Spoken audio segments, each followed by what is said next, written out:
Hello there, sleepy traveller. Tonight, we're going to take a soft, quiet walk back in time into the world of medieval romance. But don't expect fairy tale castles and grand sweeping gestures. Courtship in the Middle Ages was rarely romantic, and often very, very awkward. This is a story about love, marriage, family deals, and the slow, strange dance of affection in a time before text messages, scented candles, or even regular bathing. We'll look at how people met, how families arranged unions, what flirting even looked like, and why the idea of dating someone you chose yourself was almost unheard of. Before we begin, I'd love to know, where are you listening from? And what time is it there? It's always fascinating to see how far these sleepy stories travel. Alright, pull up your blanket, settle into bed, and let your mind drift softly into the past. In the medieval world, love didn't usually begin with a choice. It began with position, your place in the social ladder, your family's needs, the land you owned or lacked, and who your parents believed you should be tied to. Romance, as we imagine it today, was not a driving factor in most unions. The practical outweighed the passionate, and marriage was as much an agreement between families as it was between two people. In this world, households weren't just homes. They were mini economies, power centers, political footholds. A marriage meant more than affection. It meant land could change hands, alliances could be secured, debts settled. From wealthy nobles down to hard-working peasants, most unions were meant to preserve or improve a family's fortunes. And so, while we might picture young lovers locking eyes in a crowded market, swept away by sudden emotion, this wasn't usually the case. For most people, especially women, love came after marriage, if it came at all. Young girls were often married off in their early to mid-teens, while boys typically married a few years later, once they could manage a farm or household. A girl of 12 or 13 might be promised to a boy of 16 or 17, and the decision usually rested with the parents. Not out of cruelty, but out of practicality. A daughter's marriage might bring a dowry into another family, or allow her own family to gain a piece of land or a share of livestock. A son's marriage might offer him help running a household, or heirs to carry on the family name. Still, affection wasn't entirely absent. People found ways to connect. Some did fall in love, though it often happened within the boundaries of arranged matches, or quietly in stolen glances and murmured words between neighbors, between shared duties, or under the watchful eye of chaperones. Courtship, when it existed, was a deeply structured thing. It wasn't casual or spontaneous. It was a slow process, watched carefully by elders, filled with meaning in even the smallest gestures. To us it might seem strange, stilted, even, but to them, these rituals gave shape to something as mysterious and unruly as love. Marriage was less about falling in love, and more about learning to live together, day by day, season by season. If affection grew, it did so like a garden, over time, with care, through drought and frost. Some couples never found it. Others did, quietly and steadily, as the years unfolded. But before all of that, before the vows and the household duties, there had to be some way of finding one another, or being found. In medieval villages and towns, opportunities for young people to mingle were rare. Most daily life was structured around labor, early mornings, long hours in the fields or workshops, and responsibilities within the home. Yet there were moments, brief and seasonal, when the rules relaxed a little, and people gathered together. Festivals, feast days and church events brought people out into the open. The changing of seasons often marked times of celebration, harvest festivals in autumn, planting rituals in spring, midsummer gatherings beneath stars and firelight. It was during these moments that boys and girls might exchange glances, might speak briefly, while filling water pails or tending livestock nearby. Dancing was one of the few socially accepted ways for young men and women to interact with some closeness. In certain regions, group dances were organized during festivals. These dances weren't romantic in the modern sense, but they allowed for physical proximity and rhythm, a shared movement that offered hints of affection beneath the rules. Music, too, was a bridge. Traveling musicians or local singers would sometimes perform ballads of courtly love, tales of distant knights and noble ladies. These songs stirred the imagination and gave language to feelings people weren't always free to express. They weren't reflections of daily life, but dreams that softened its edges. If a young man admired a girl, he might offer a small token, a ribbon, a flower, or even something practical, like a hand-carved spoon, or a woolen thread. These gestures were small but heavy with intent, and they rarely went unnoticed by parents or elders. Young women, for their part, had fewer ways to express interest, but their actions spoke volumes in silence. A glance held a moment too long, a smile shared at the edge of a group, a willingness to linger by a well or gate, all of these were quiet signals. Still, these expressions had to be subtle. There were chaperones, elders, and church expectations everywhere. Families guarded their daughters' reputations carefully, not only out of concern for virtue, but because a girl's perceived purity affected her marriage prospects. A rumor, a whisper, or an accidental meeting could change the path of a girl's life. It's easy now to romanticize these old customs, to imagine them quaint or sweet, but for many, especially women, the lack of freedom to choose one's partner meant a life shaped by the needs of others. Emotions were secondary to agreements. Feelings had to be quieted or tucked away. Among the nobility, this structure was even more pronounced. Courtship was a matter of politics. Marriages were arranged between kingdoms and families to preserve bloodlines or claim territory. A noble woman might be betrothed before she could even speak, her entire future charted out in ink and wax long before she understood what it meant. Even among the lower classes, arrangements were common. Village elders or parents would speak with one another, matching their children based on skill, property, or shared values. A baker's son might be promised to a shepherd's daughter, their futures tied together by a need for shared labor and stability. And yet, beneath all of this structure, there were exceptions. There were stories of quiet love, of defiant unions, of those who chose their own paths. These stories were rare, but they lived on in folk tales and whispered memory. They were the ones who eloped, who ran off together into forests or distant towns, who paid the price for choosing love over duty. But even within arranged marriages, affection sometimes grew. A couple might begin as strangers and become companions. Shared work, shared burdens, and the steady passing of time could bring understanding. And sometimes, understanding bloomed into care. Letters, when they could be written, were rare but powerful. A man away at war might send word to his wife or betrothed. A woman might dictate a note through a priest or scribe. These exchanges were precious, laden with weight, read and reread by candlelight, tucked into folds of clothing. Though much of medieval life was public, watched, reported, recorded, the heart still found quiet places. Behind closed doors, in the stillness of night, young people dreamed. They dreamed of choice, of tenderness, of a hand willingly taken rather than offered out of duty. And those dreams, though often left unspoken, were part of the human fabric that never quite changes, no matter the century. Now, as we begin to slow our breath and drift into sleep, picture the soft fields of a medieval village at dusk. The sky is pale and golden. A young woman walks down a path with a basket of herbs, passing a boy driving sheep. They nod, politely. Perhaps they smile, perhaps not. Nothing more is said.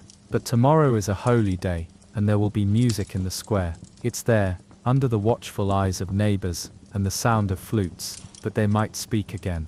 That is the rhythm of medieval affection, slow, tentative, watched, and quietly, curiously human. The festival has ended, the candles blown out, the village square emptying beneath a blanket of stars. Tomorrow will be another day of labor and order. But for now there is still the memory of music lingering in the cool night air, and perhaps a glance shared between two souls, fleeting and soft. For most in the medieval world, moments like these were rare, yet they carried a quiet significance. Affection wasn't declared loudly, it was stitched into daily routines, woven through silence or whispered in guarded conversation. And so courtship, if it ever took root, needed careful tending. Courtship was more than simply expressing interest. It was a ritual, shaped by religion, customs, and expectations. In wealthier families, it followed a formal pattern. For peasants and laborers, it was more practical, but no less bound by unspoken rules. Let us walk slowly through the ways young people expressed romantic intent in a world where directness was frowned upon. In many parts of Europe, especially in Christian regions, the church played a central role in regulating relationships. Public displays of affection were discouraged, and chastity before marriage was strictly enforced, at least in theory.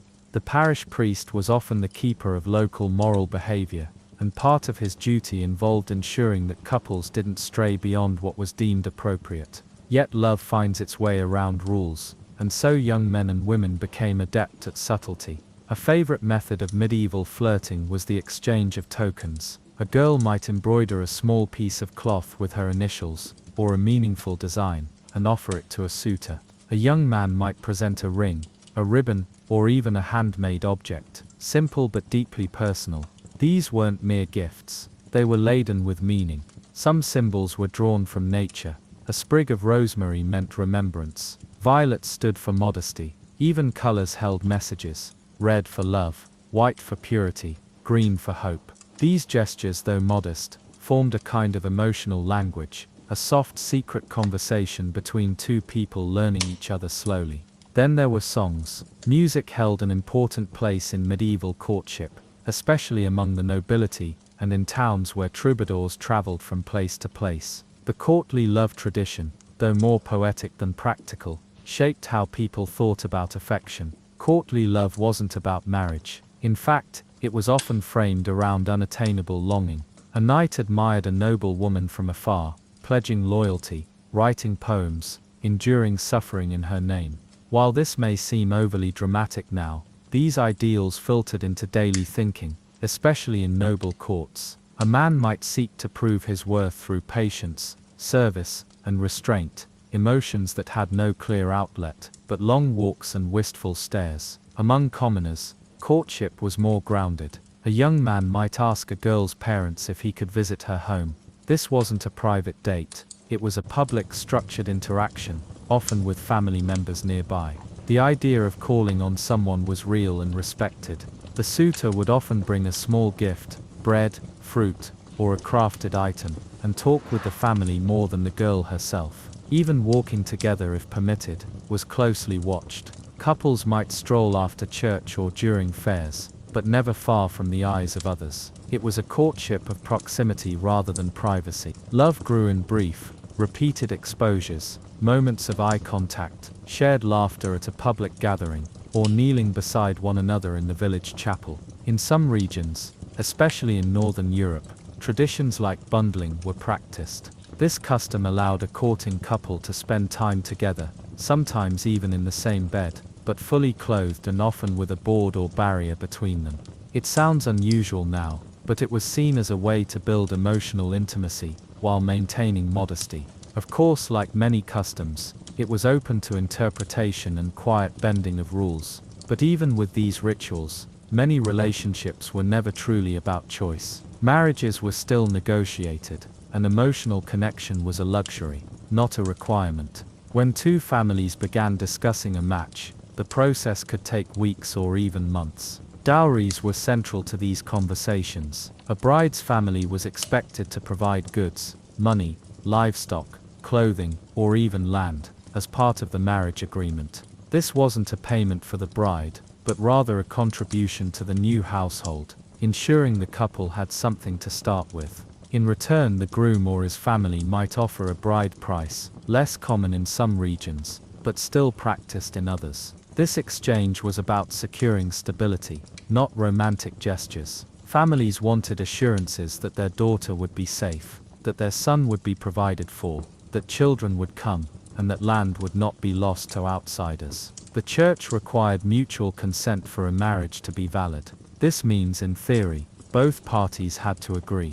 But the pressure to comply, especially for young women, was immense. Consent given under duress was still technically consent, and few questioned that. Once a match was agreed upon, the engagement period began. Rings might be exchanged, though not always, and preparations made.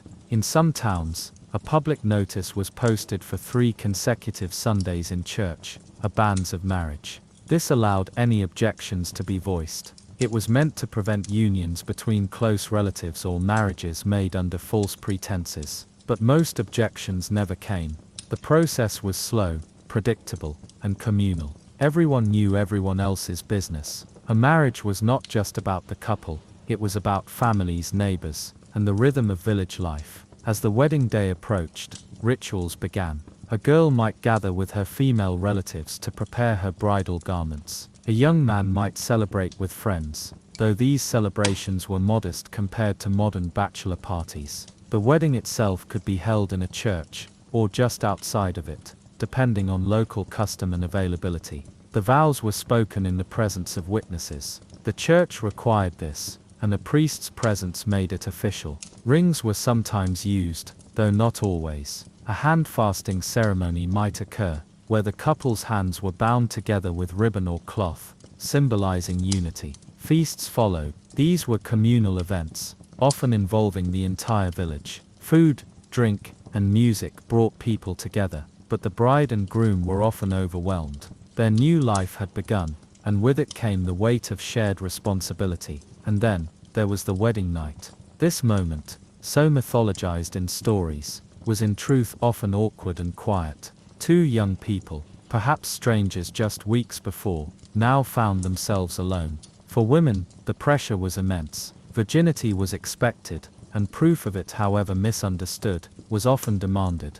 Bedsheets might be inspected. Parents might wait outside the room. It was a heavy expectation for something so intimate.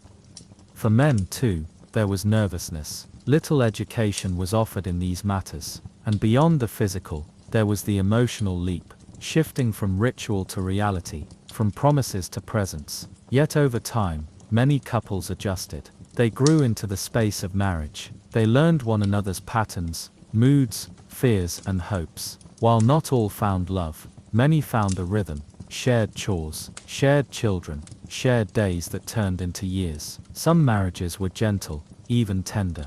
Others were cold or filled with struggle. And still, life went on. Children arrived, seasons passed, fields were tilled, stories were told around hearths, and love, when it came in quiet ways. A shared glance, a gesture of help, a whispered word at the end of a long day.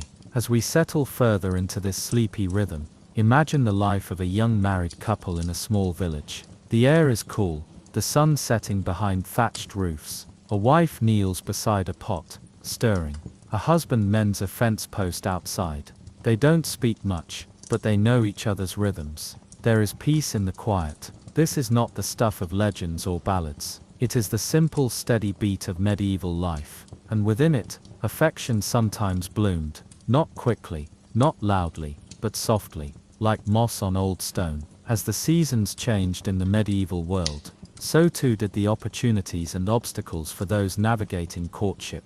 With spring came festivals, planting and new life, both in the fields and sometimes in hearts. Summer brought longer days and outdoor gatherings, perfect for shy exchanges and the occasional stolen glance. Autumn meant harvest and preparation for winter, where families gathered close and hopes for future matches were quietly kindled. And winter, with its long nights and harsh weather, created a different kind of closeness, inside homes warmed by fires, where conversations could deepen and thoughts of companionship took root. For many young people, courtship was woven into this natural cycle. Daily tasks, from tending animals to baking bread, often involved family or community cooperation, and these moments became stages for subtle interactions. In villages, open markets and church gatherings were the heart of social life. People came not only to buy or worship, but also to see and be seen. These public spaces offered chances for young suitors to observe their interests from a distance, and perhaps, to exchange a few words.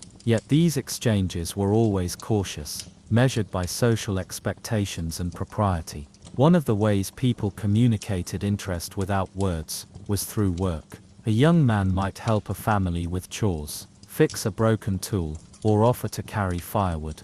These acts of service weren't just practical. They were also gestures of goodwill and affection, a way to demonstrate reliability and kindness. The hope was that such efforts would not go unnoticed. Similarly, young women often showed their intentions through skillful handiwork. Embroidery, spinning and weaving were not only daily chores, but also ways to demonstrate competence and care, qualities valued in a future wife. A girl who created fine cloth or beautiful patterns might catch the eye of someone watching for a suitable match. Communication through letters was rare among common folk, but when it happened, it was a treasured secret. Love notes were handwritten on scraps of parchment, or even bark, often carried by trusted messengers, or slipped into places where the intended recipient might find them. These tokens, small and fragile, held powerful meanings. At the higher levels of society, the game of courtship was more elaborate, layered with protocols and expectations. Nobles and knights had more time and resources for romance, but they also faced greater pressures from family alliances and politics. Marriages often cemented power or wealth, and love was sometimes a distant thought. Yet even in royal courts, there were moments of genuine feeling. Troubadours composed songs and poems, praising the beauty and virtues of their chosen lady. Gifts of jewels, perfumes, or embroidered gloves were exchanged, and public tournaments offered opportunities for knights to display their prowess and win favor. Courtship in these circles was as much performance as affection. A man might spend years proving his loyalty and patience, sometimes without ever speaking directly to the woman he admired. The ideal of courtly love emphasized devotion, longing, and respectful distance. It was an emotional experience, as much as a social one. Back in the villages though, courtship was more straightforward, at least by necessity. Most people married young, often in their teens or early 20s. Life expectancy was shorter, and establishing a household quickly was important for survival. Romance, if it came, was secondary to practicality. Still, even in this practical world, people found ways to express tenderness. A man might sing softly beneath a window at night, hoping to catch the ear of a maiden. A girl might save a flower, picked on her daily walk to present as a secret gift. These small gestures created moments of warmth and connection. The church, while a moral authority, also provided spaces for social interaction. Religious festivals, saints' days, and special masses brought communities together. The shared rituals, songs and celebrations created a sense of belonging and sometimes sparked new relationships. However, the church's influence also meant that courtship had clear limits. Public displays of affection were frowned upon, and premarital intimacy was condemned. For young people, this meant that most of their interactions had to be discreet and respectful of social norms. In some areas, customs like the skirt dance, or partner dance, provided sanctioned opportunities for closer physical interaction. These dances were often part of larger festivities, and allowed young people to hold hands or dance face to face, a rare chance to connect in a physical way. Such moments were treasured precisely because they were limited and controlled. As courtship progressed, families often played a decisive role. Parents might arrange meetings, ask about a suitor's family and wealth, and negotiate terms of marriage. This was especially true when property or social standing was involved. A match was rarely just between two people. It was a partnership between families. Sometimes, young people had little say in the matter. Marriages could be arranged with minimal input from the bride or groom, especially among the nobility or wealthy merchant classes. Obedience to family and social duty was expected. Yet love did sometimes blossom in these circumstances. Shared living, mutual respect and time could create bonds that began awkwardly but grew deeper. The reality of marriage, with its routines and responsibilities, shaped many relationships beyond the initial courtship. The wedding itself was a significant event, often marked by religious ceremony, feasting, and celebration.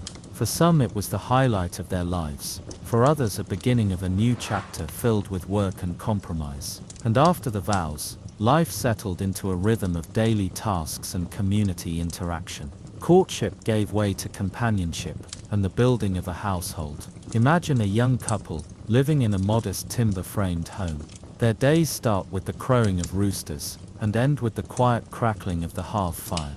Between those moments lie work in the fields, tending animals, preparing meals, and caring for children. Their interactions might be brief, a shared look, a gentle touch, but in these small acts is the foundation of their shared life. It's easy to romanticize or dramatize medieval relationships, but the truth is often quieter and more complex. People sought companionship, security, and sometimes love, within the limits of their social and religious worlds. As we drift further into the soft hum of medieval life, imagine the voices in the village square, chatting neighbors, playful children, and the rhythmic clatter of the blacksmith's hammer. These sounds create the backdrop for countless stories of affection, hope, and human connection. Our journey through medieval courtship is far from over. The next steps will bring us deeper into how relationships evolved, how challenges were faced, and how the unexpected moments shaped lives. As you settle into comfort, let these images wash over you: the smell of fresh hay, the flickering torchlight, the gentle murmur of a stream nearby. Let the world of the past lull your mind gently toward rest. In the soft glow of dawn, the medieval village stirs awake once again. The air is filled with the gentle sounds of roosters crowing, the distant lowing of cattle, and the rhythmic clinking of wooden buckets being carried to the well. As the day begins, so too does the delicate dance of courtship continue, weaving through the everyday lives of the villagers. In this chapter, we explore how the early stages of courtship unfolded amidst the daily routines, where the boundaries between duty, community, and personal affection often blurred, and where small gestures spoke volumes. For many young people, their world was both intimate and public. Homes were close together, with windows often open to the street, allowing neighbors to hear conversations and catch glimpses of one another's lives.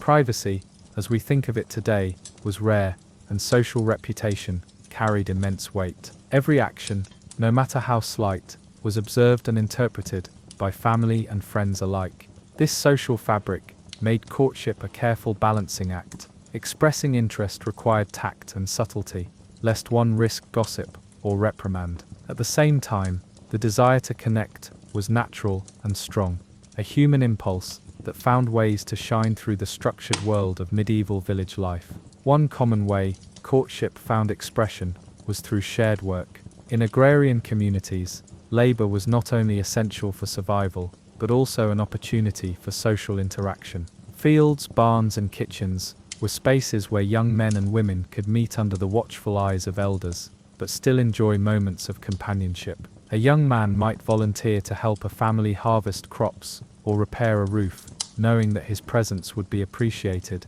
and noticed by a young woman he admired.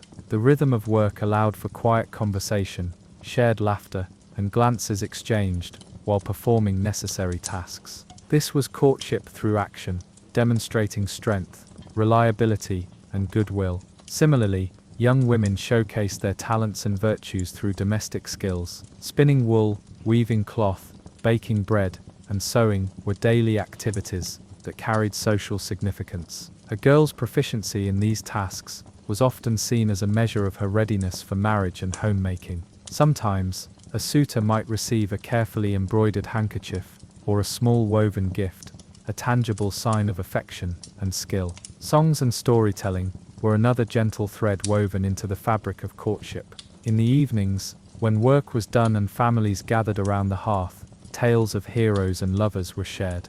These stories, often passed down orally, provided a way to express feelings indirectly and dream of romance. Young people might sing ballads praising their beloved or recount legends of devotion and bravery. Music, too, played a role in courtship rituals. The lute, harp, or simple flute might accompany dances or social gatherings, where the dance itself was a form of communication. Holding hands, stepping in rhythm, and meeting eyes across a crowded room allowed for moments of connection that words alone could not convey. Yet, despite these opportunities for interaction, courtship was also marked by limits imposed by custom and authority. Parents and elders guided, supervised, and sometimes dictated the terms of relationships. Young people were expected to behave modestly, avoid public displays of affection, and seek approval before deepening their bonds. In many villages, formal betrothal arrangements were negotiated by families,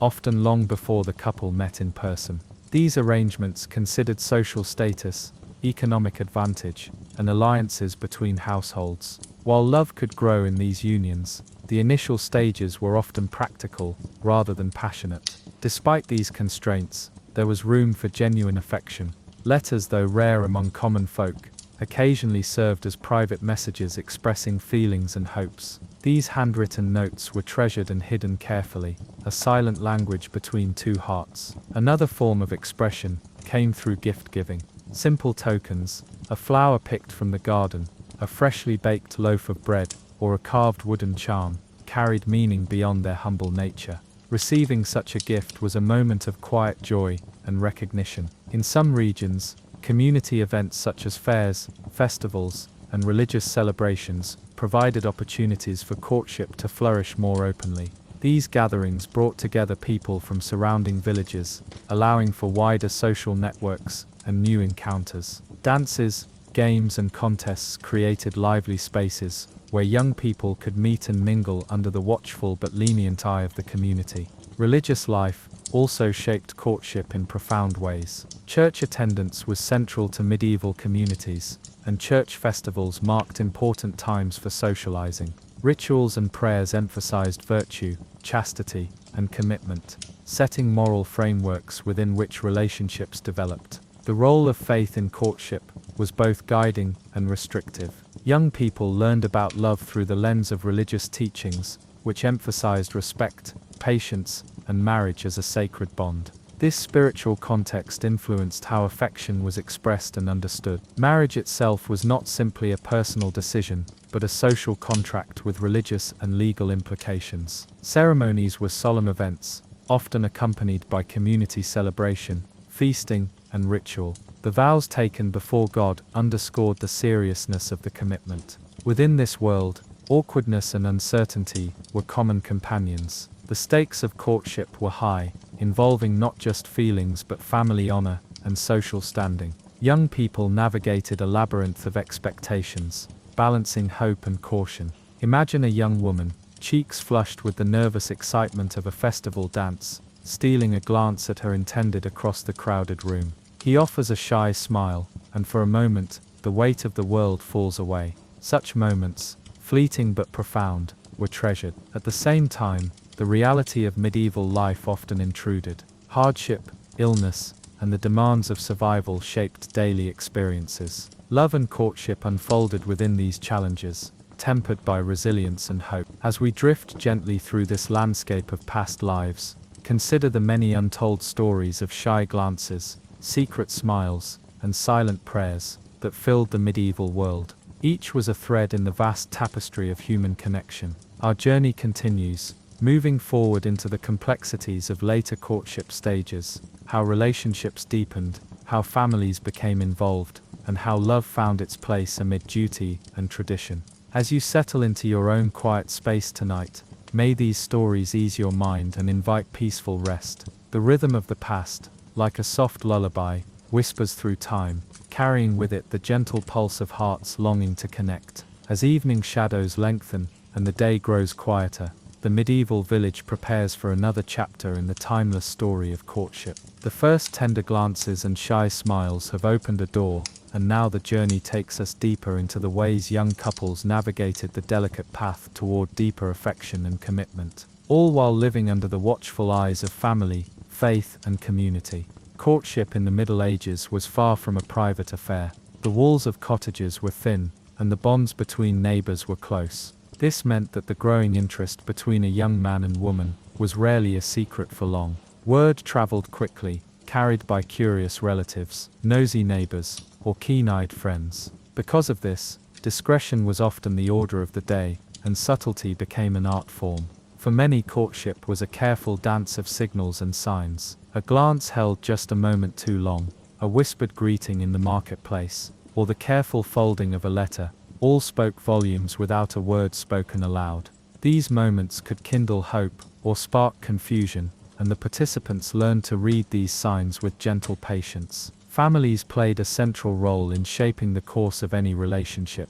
Parents, guardians, and elders often arranged or at least approved of matches, considering not only affection but also social standing, economic stability, and alliances between households. While this might seem restrictive by modern standards, it was part of a social fabric that valued community cohesion and mutual support. Within these arrangements, young people found ways to express their own desires and to deepen their connections. Visits between families were common, allowing the couple to meet under supervised circumstances. They might share meals, attend church together, or participate in village events. These moments provided a safe space for getting to know each other, observing character, and building trust. Gift-giving continued to be an important expression of affection. Small meaningful tokens were exchanged: an embroidered handkerchief, a carved wooden pendant, or a sprig of fragrant herbs. Each gift was a symbol, carefully chosen to communicate feelings without words. Sometimes,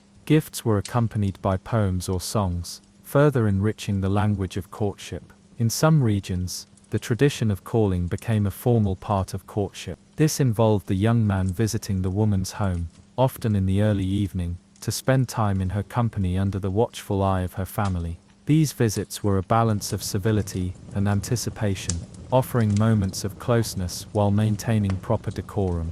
Religious observance intertwined deeply with courtship. The church provided guidance on moral behavior, emphasizing virtues like chastity, modesty, and faithfulness. Young people learned to align their feelings with these ideals, viewing love not just as a personal emotion, but as a spiritual journey. Marriage was considered a sacred covenant, blessed by God, and foundational to a stable society. Festivals and holy days brought bursts of social life, providing opportunities for young people to meet beyond the constraints of daily routine. Dancing, feasting, and games were more than mere entertainment. They were vital occasions for social bonding and courtship rituals. The village green might come alive with music and laughter, as couples twirled and stepped in time, exchanging smiles and stolen touches. Despite the warmth of these moments, courtship also carried its share of awkwardness and uncertainty. The expectations placed on young people were high, and missteps could lead to gossip or social embarrassment. Letters, when they were possible, were carefully composed, with every word weighed for meaning and propriety. A poorly chosen phrase, or an overly bold declaration, could alter the course of a relationship. Communication was a blend of spoken word, gesture, and silence. Sometimes, a single touch on the hand, or a lingering look across a room conveyed more than a lengthy conversation. The social codes surrounding these interactions were complex, requiring a subtle understanding of nuance and context. Education about love and relationships was often informal, passed down through family stories, church teachings, and the observations of daily life. Young people learned from their elders about loyalty, patience, and respect. They absorbed lessons about the balance between desire and duty, personal happiness and social expectation. In many cases, courtship could stretch over months or even years. The pace was slower, shaped by the rhythms of agricultural life, the cycles of the church calendar, and the demands of household work. This slow unfolding allowed feelings to mature gradually, creating a foundation for lasting commitment. The role of women in courtship was often constrained by social norms, but it was not without agency. Girls and young women found ways to express interest within accepted bounds, through kindness, attentiveness, and the sharing of small tokens. Their families, too, played a protective role, ensuring that their daughters' reputations remained intact. Meanwhile, young men were expected to demonstrate their suitability as partners, through actions as well as words. Providing for a future household, showing respect for family and community, and exhibiting honorable behavior, were all part of the courtship script. In some parts of medieval Europe, romantic love was idealized in literature and song, though the reality of courtship often involved negotiation and practical considerations. Troubadours and poets sang of longing and devotion, creating a cultural backdrop that colored how young people understood their own feelings. Marriage contracts, when arranged by families, could include negotiations over dowries, property, and alliances. These agreements were both legal and social, binding families as well as individuals. Yet even within these formal structures, personal affection could grow and flourish. Community opinion mattered deeply. Approval or disapproval from neighbors could influence the course of a relationship. Social standing, economic status, and family reputation all played roles in shaping perceptions and possibilities. As the seasons turned, the couple's bond might be tested by distance, illness, or hardship.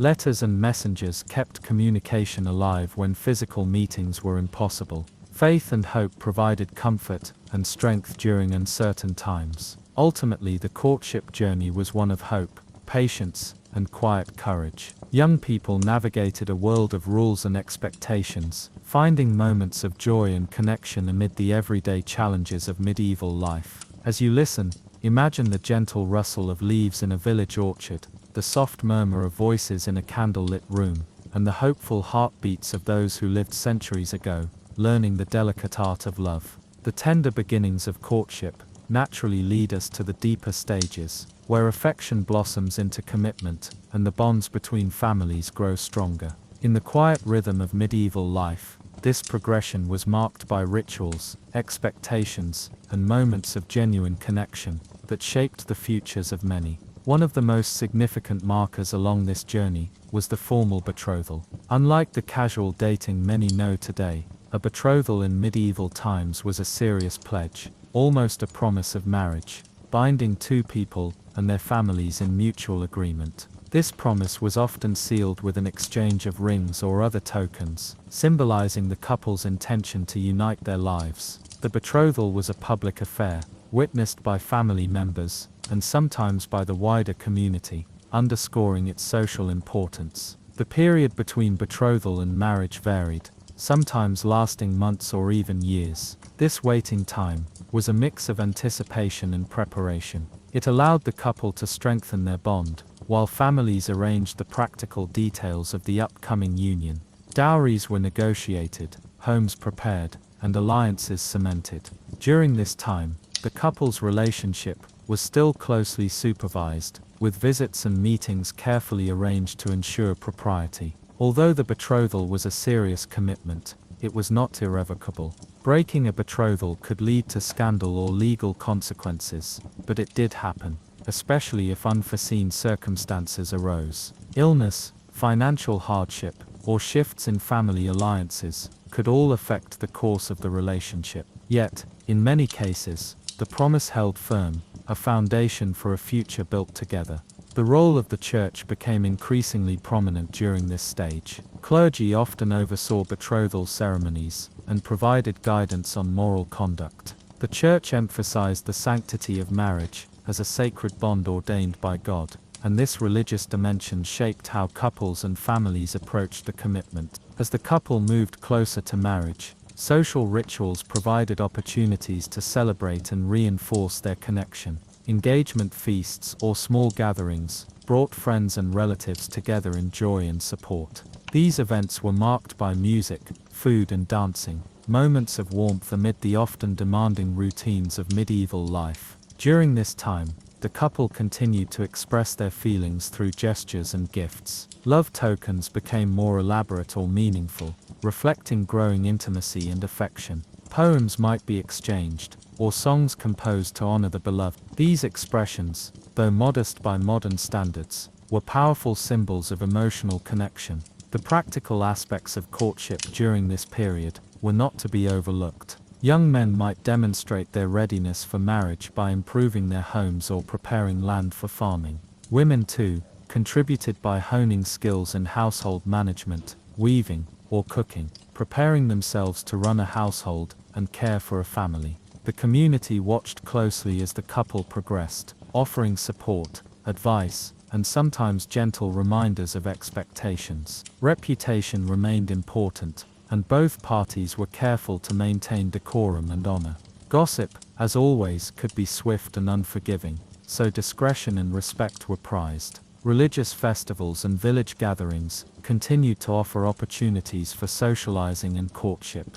These communal events, woven into the fabric of medieval life, brought people together in celebration and companionship.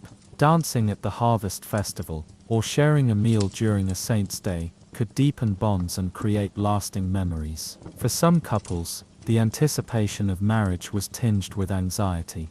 The unknowns of shared life, the responsibilities ahead, and the balancing of personal desire with social duty weighed heavily. Yet, within this uncertainty lay hope, a hope that love, trust, and partnership would flourish. The concept of romantic love, though often idealized in literature and song, found real expression in these stages. While practical concerns dominated, the emotional connection between individuals was genuine and heartfelt. Letters carried words of affection and longing, while whispered conversations in shadowed corners spoke of dreams and futures together. Families often played a nurturing role, offering wisdom and care. Elders shared stories of enduring marriages, lessons learned, and the importance of patience and kindness. These lessons, passed down through generations, helped shape the values guiding courtship and marriage. The Church's influence extended into the daily lives of couples preparing for marriage. Guidance on virtues such as chastity, honesty, and faithfulness framed their interactions. The idea that marriage was not only a social contract, but a spiritual union, brought a sense of reverence to the relationship. As the wedding day approached, preparations intensified. The household buzzed with activity, from sewing garments to baking bread for the feast. Invitations were sent, guests arranged, and ceremonies planned. Every detail held significance, reflecting the community's role in witnessing and blessing the union. The wedding itself was a moment of joy and solemnity. The ceremony, often held in the village church, was led by a priest who pronounced the couple united before God and community. Vows were exchanged, rings blessed, and prayers offered. This sacred moment marked the culmination of the courtship journey and the beginning of a new chapter. Following the ceremony, celebrations could last for days, filled with feasting, music, dancing, and storytelling. These gatherings strengthened community bonds and welcomed the newlyweds into their shared future. The couple was supported and celebrated, surrounded by loved ones. In the quiet aftermath, the couple began the work of building a life together. The lessons of courtship, patience, respect, and understanding continued to guide them.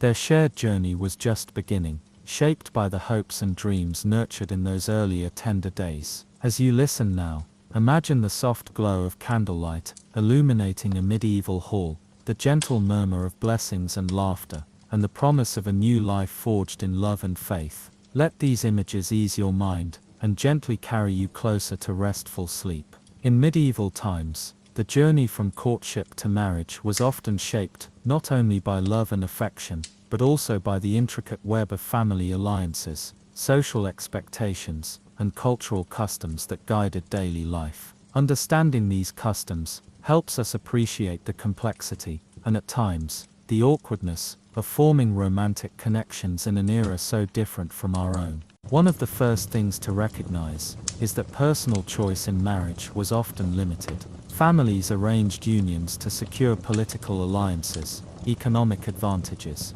or social standing. Love, while cherished, was frequently a secondary consideration.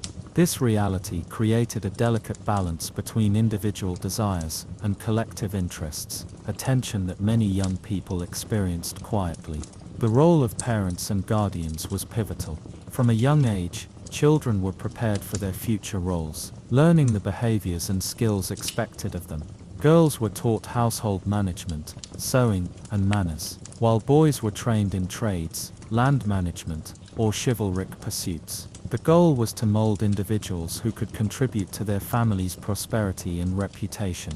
The initial stages of courtship were often formal and supervised. Public gatherings, church services, and community events provided safe environments where young people could meet under watchful eyes. This supervision ensured that decorum was maintained and prevented rumors or impropriety that could damage reputations. During these events, subtle signals and gestures were exchanged.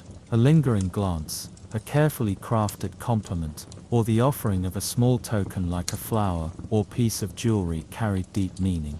These acts were often coded, understood within the cultural context, and allowed individuals to express interest without overt declarations. However, these social rules sometimes led to awkward moments. For example, a young man's attempt at a poetic compliment might be met with shyness or misunderstanding, while a carefully chosen gift could be misinterpreted.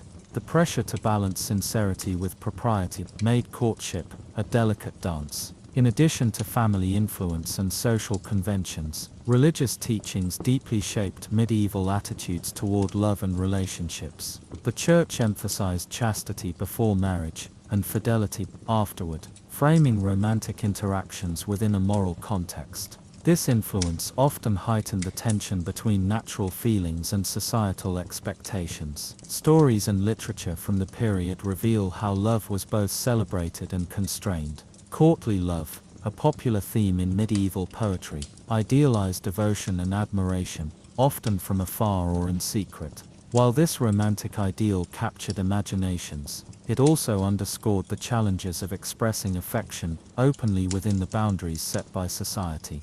Practical considerations also played a role. Economic factors, such as dowries and inheritance, influenced marital decisions heavily. A family's financial standing could determine whom their children married, making courtship as much about strategy as emotion. This reality sometimes made the process feel transactional or stressful. Despite these constraints, many medieval couples found genuine affection and companionship. Shared values, mutual respect and common goals often formed the foundation of lasting partnerships. The slow pace of courtship allowed time to build trust and understanding, even within the limits imposed. Letters and poetry, exchanged between lovers, offer glimpses into personal feelings. These writings reveal hopes, fears and dreams, showing that beneath the formalities, human emotions flourished. The act of writing itself was a way to bridge distance and express what could not always be spoken aloud. The community's role extended beyond supervision. It also provided support and guidance. Elders, neighbors and friends offered advice based on experience, helping young people navigate the complexities of courtship. This network of care helped maintain social harmony and fostered connections. Festivals and religious celebrations were particularly important social occasions. They brought people together in joyful gatherings, where dances, music, and games created opportunities for interaction. These moments of communal pleasure broke the routine and allowed more relaxed expressions of interest. The physical environment also influenced courtship behaviors. In rural villages, small populations and close-knit communities meant that everyone knew each other's business. This familiarity added pressure, but also fostered strong social bonds. In towns and cities, larger populations offered more anonymity, but also new challenges. The challenges of communication were significant. Without modern technology, lovers relied on face-to-face meetings, written notes, or messages carried by trusted intermediaries. These methods could be slow or unreliable, leading to misunderstandings or delays that tested patience. Gender roles defined much of the courtship experience. Men were generally expected to take the initiative, while women were to demonstrate modesty and reserve. These roles, deeply embedded in cultural norms, shaped interactions and sometimes limited personal expression. However, women were not merely passive participants. They exercised agency within the constraints, using wit, charm and intelligence to influence outcomes. Their skills in managing social situations and family relationships were crucial in navigating courtship successfully. Age also played a role.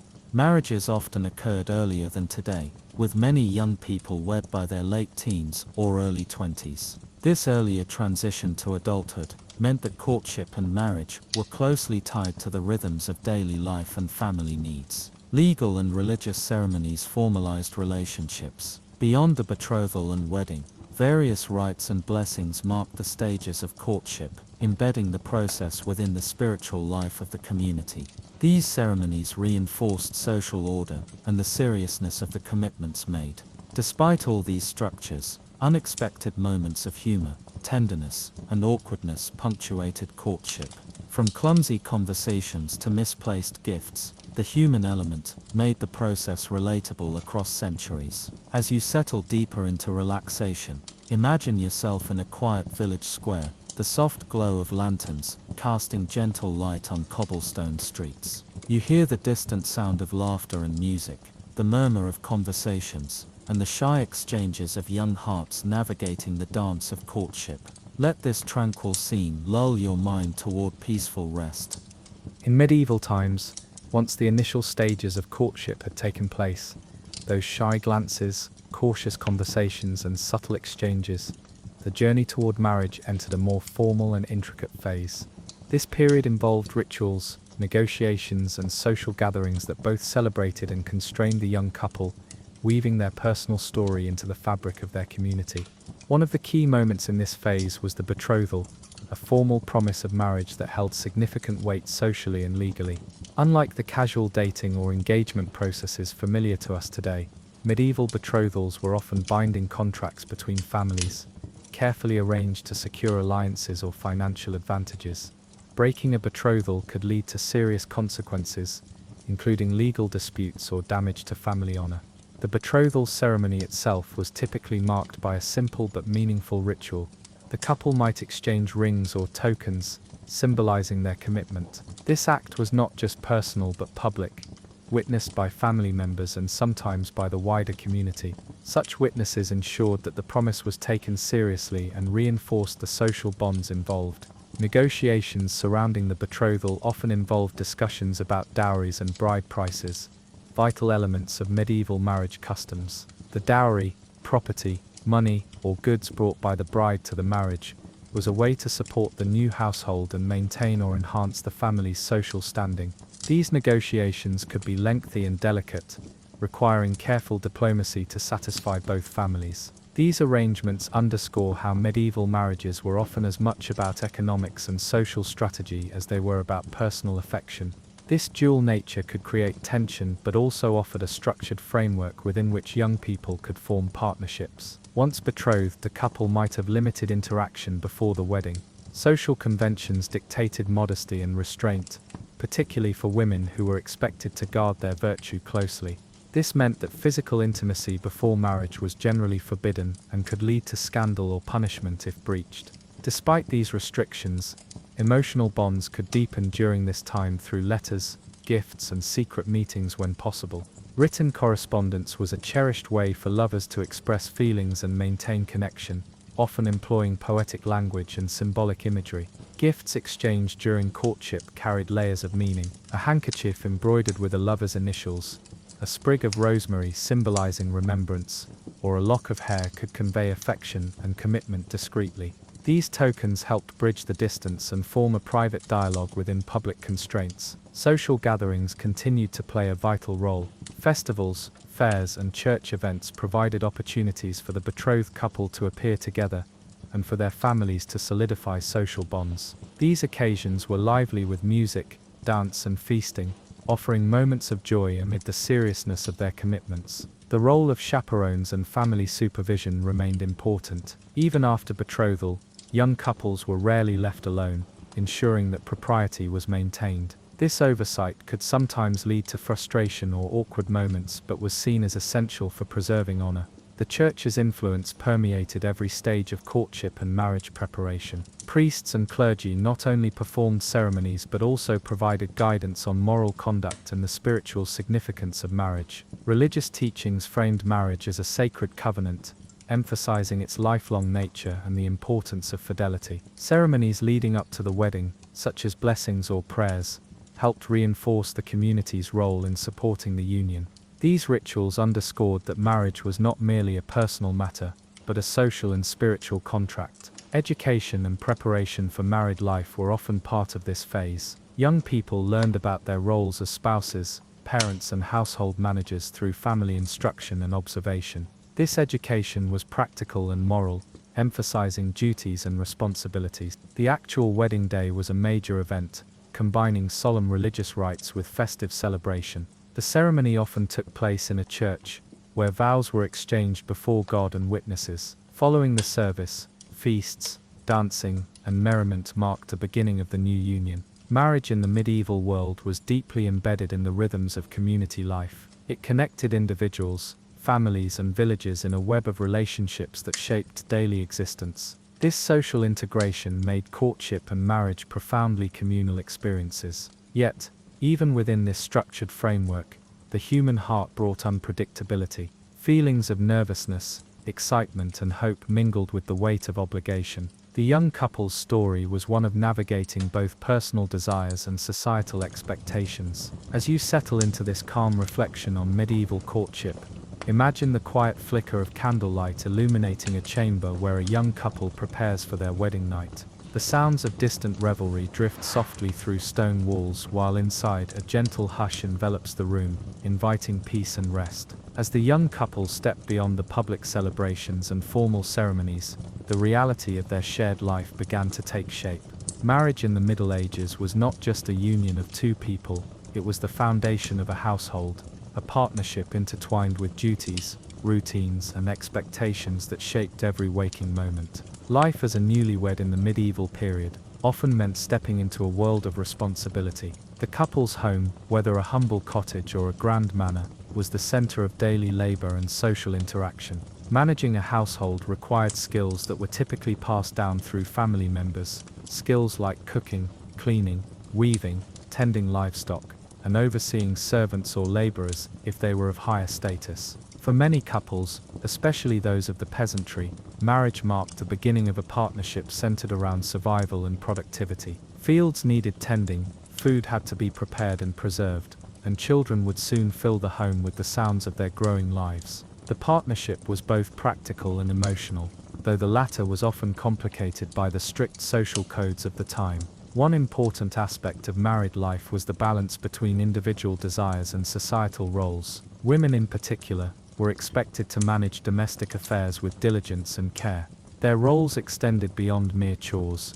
They were the caretakers of health and morality within the family, ensuring that everyone upheld the standards of faith and community. Men, meanwhile, often bore the responsibilities of providing protection and resources. This could mean working the land, overseeing trade, or fulfilling obligations to their lord or community. The pressures of these roles could be significant, yet they also reinforced the bonds of interdependence within the marriage. Love, though sometimes overshadowed by duty, found ways to express itself quietly and subtly. Couples exchanged small gestures of affection, a shared glance, a gentle touch, or whispered words in the evening. Letters and poems, when literacy allowed, continued to nurture emotional connections, while the rhythms of daily life provided moments for closeness and companionship.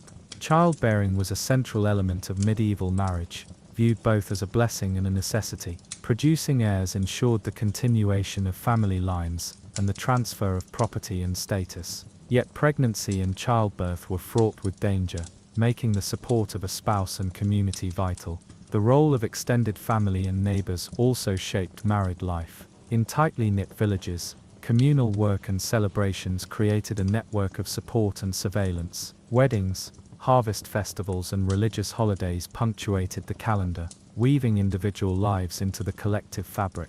Privacy as we understand it today was rare.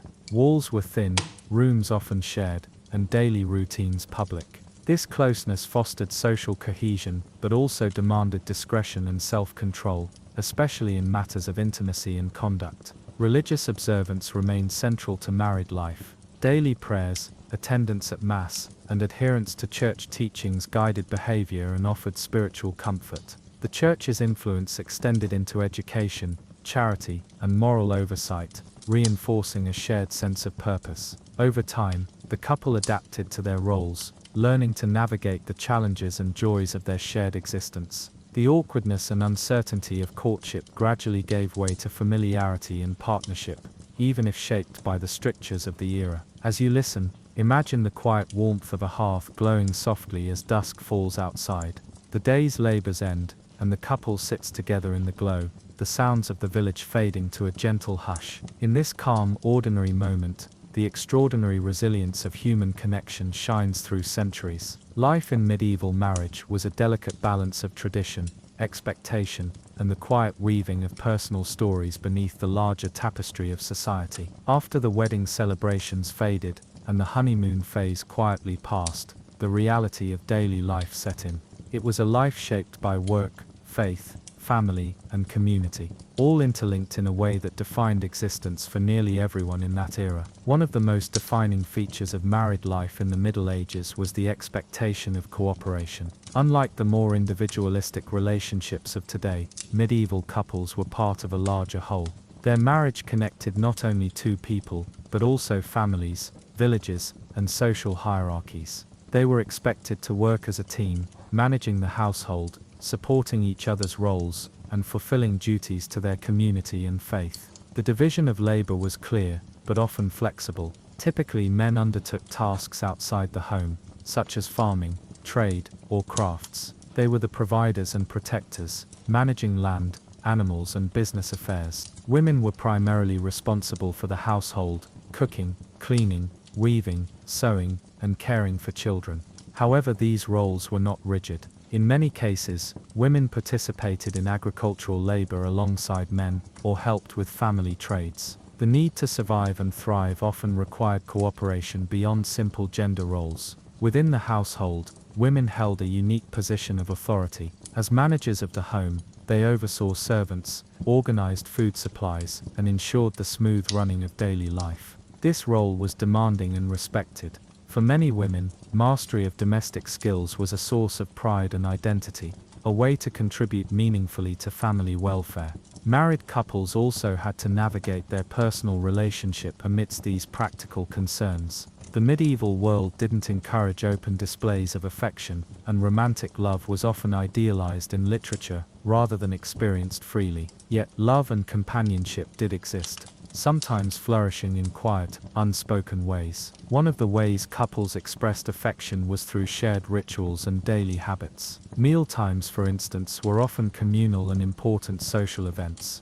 Eating together, sharing the same food, and sitting side by side reinforced bonds. Simple gestures, like a reassuring touch on the arm or a smile across the room, could communicate warmth and connection. The home itself was a place of refuge, but also of constant activity. The hearth was central, a source of warmth, light, and sustenance. Around it, families gathered to prepare food, mend clothes, and tell stories. Children played, servants moved about their tasks, and the rhythm of work and rest punctuated the day. Religion infused these daily moments with meaning. Prayer was a regular part of life, morning, noon, and night. Many households had small shrines or religious icons where family members could offer thanks or seek guidance. Church attendance on Sundays and feast days was expected, reinforcing communal ties and spiritual devotion. Marriage was also a partnership in child-rearing. Having children was considered a blessing and a duty, essential for the continuation of family and community. From the moment a child was born, parents and relatives invested time and care in nurturing them, teaching them skills, and preparing them for their place in society. Infant mortality was high, which made every surviving child precious. Mothers, often assisted by midwives, faced the perils of childbirth with courage and resilience. Once children grew, they took part in family chores, learning the trades, farming, or domestic skills they would need as adults. Education varied widely depending on social status. Nobles and wealthier families might arrange for tutors, or send children to monastic schools. Peasant children learned primarily through hands-on experience and oral tradition, absorbing knowledge from parents and neighbors. In this environment, marriage also involved negotiation and compromise. Personal preferences had to be balanced against family needs and social expectations. Conflicts could arise about money, work, or children, but the emphasis was often on maintaining harmony for the sake of the household's stability. Communication between spouses was crucial, but often constrained by social norms. Women in particular were expected to show respect and obedience to their husbands, reflecting the patriarchal structure of society. However, women found ways to exert influence within the household and beyond, through managing resources, advising on decisions, and building relationships. Trust and mutual support became essential, especially in times of hardship. Famines, disease outbreaks, or political unrest could disrupt life dramatically. Couples had to rely on each other's strengths and resilience to navigate these challenges. Despite the weight of duty, there were moments of joy and tenderness. Festivals and holidays brought families together in celebration, with music, dancing, and feasting. These times provided respite from daily toil and opportunities to strengthen bonds. Quiet evenings at home might include storytelling, singing, or simple companionship. Though privacy was limited compared to modern standards, These moments allowed couples to connect and relax. As you drift deeper into this reflection on medieval marriage, picture the gentle flicker of a candle illuminating a modest room, where two people share a moment of peace after a day filled with work and responsibility. The sounds of the village settle into silence outside, while inside, the warmth of companionship offers comfort and rest. As life continued for our medieval couple, their marriage took on a rhythm, a daily cadence defined not by grand gestures or romantic overtures, but by routines, seasonal patterns, and the slow passage of years. Together they settled into this shared existence, shaped not only by the walls of their home, but by the expectations and rhythms of the village around them. One of the most important forces in their lives was the calendar of the church. The medieval year was divided into cycles of fasts and feasts, saint days, and holy festivals. These religious observances didn't just punctuate time, they shaped it entirely. Whole months were given over to preparation, prayer, or celebration, and nearly every event in a couple's life, from childbirth to harvest, was seen through the lens of divine timing. Lent, for example, was a season of reflection and restraint. Meat and other indulgences were set aside.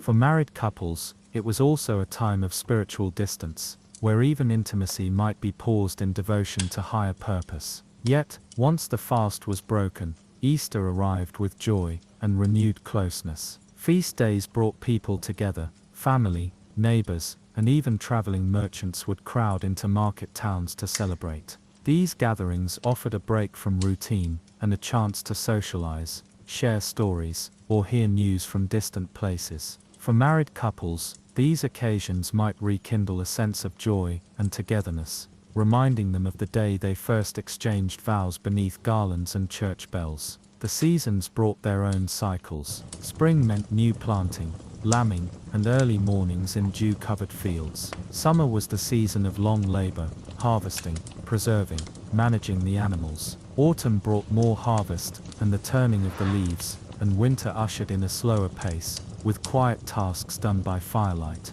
mending tools, spinning wool, and telling stories. This rhythm gave their days a certain peace. There was always work, yes, but there was also always something to look forward to. A saint's day, a visit from kin, a warm loaf of bread after the oven was lit. These small, dependable joys became the fabric of life. Of course, no marriage, then or now, was without its difficulties. Misunderstandings occurred, tempers flared, and tired bodies often spoke more sharply than kind words intended. But in a time without therapists or marriage counselors, couples had to rely on community elders, the clergy, or simply the quiet wisdom that comes from time and patience. Some found comfort in the church, seeking advice or confession. A priest might offer gentle counsel or direct a couple toward penance and forgiveness. Others leaned on older relatives, parents or in-laws who had walked the same path and could share their perspective. The birth of children added new depth and complexity. Babies came often, and with them joy, worry, sleeplessness, and immense responsibility. In this period of history, many children did not survive infancy, and so the arrival of a healthy baby was met with relief and quiet celebration. Baptism followed soon after birth, usually within days. It was a community affair, with godparents appointed to help guide the child in faith. For parents, the moment was both spiritual and emotional. Their child, newly named and welcomed into the fold of the church, wrapped in swaddling, was a symbol of hope and continuity. The care of children fell heavily on mothers in particular. They taught their daughters to spin, sew, and cook, while fathers took their sons to the fields, the forge, or the stable. But child-rearing wasn't a private affair. It happened in public spaces, in workshops, at markets, even at church. Children learned from everyone around them. As the children grew, so too did the bonds between husband and wife shift. What once was the uncertain closeness of courtship and early marriage matured into a form of quiet partnership. They knew each other's moods, habits, and limits. They worked side by side, not because they always agreed, but because they shared the same goals: keep the hearth warm, the pantry full, and the children safe. Stories were passed down in this way, not just through books or sermons, but through daily example. A mother's kindness in the face of hardship, a father's patience while mending a broken gate, The way a couple shared bread, even on days when food was scarce. This was where love lived in the Middle Ages, not always in sonnets or secret letters, but in gestures too small to be seen from a distance. A husband taking his wife's turn at the well when her back ached. A wife rising before dawn to bake bread, so the family would wake to warmth and smell. A shared prayer before sleep, whispered more from habit than urgency. Evenings were quiet, especially in winter. Candlelight flickered on rough wooden walls, casting shadows that danced like spirits of memory. Husbands and wives spoke softly in these moments, reviewing the day's tasks, discussing what must be done tomorrow, or saying little at all. Outside, the village settled into hush. Dogs barked, now and then. Wind stirred thatched roofs. Inside, children slept under patched wool blankets. The world felt smaller at night, closer. And in this stillness, a kind of peace settled in. In times of sickness, these bonds were tested. Illness could come swiftly, and spread quickly in crowded homes and villages. Care fell to the healthy partner, to nurse, to pray, to maintain the household. Sometimes, loss came. A spouse might pass unexpectedly, leaving the other to mourn in silence, surrounded by the noise of life continuing on. The church offered rituals for mourning, prayers for the departed, and a space to grieve. Widows and widowers were sometimes allowed to remarry, though expectations around this varied depending on age, class, and gender. Those who remained often did so with quiet strength. They carried on the work, the parenting, the routine. Memories of the lost one lingered in the tasks they once did, how he stacked the firewood, how she tied the bundles of herbs. Love endured in these echoes. Yet when both lived long lives together, their bond became a pillar in the community. They were seen as figures of wisdom and stability. People might seek their advice. Children and grandchildren would gather around them during feast days, bringing laughter and energy into the quiet corners of their home. And so the story of courtship, that awkward, often humorous, always deeply human tale, ended not with a dramatic flourish, but with a long, slow unfolding of years. A life built of seasons, shared burdens, soft joys, and enduring connection. If you're still awake, dear listener, now might be the perfect time to let your eyes grow heavy.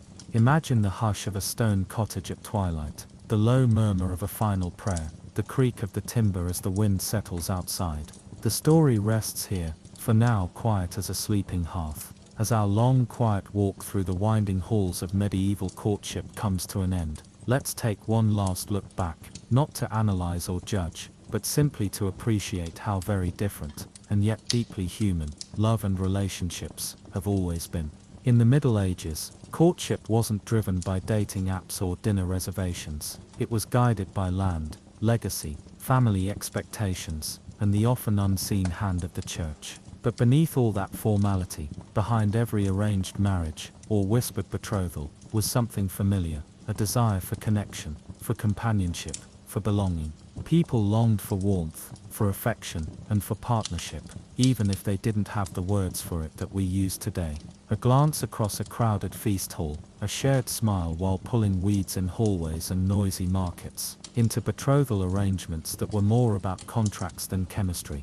We've sat through wedding feasts filled with roasted meats and obligations, and quietly entered homes where newlyweds had to navigate the rhythm of real life. Chores, children, prayer, patience. It wasn't glamorous, but it was real. By now maybe you've realized, the awkwardness of medieval courtship didn't mean there was no affection.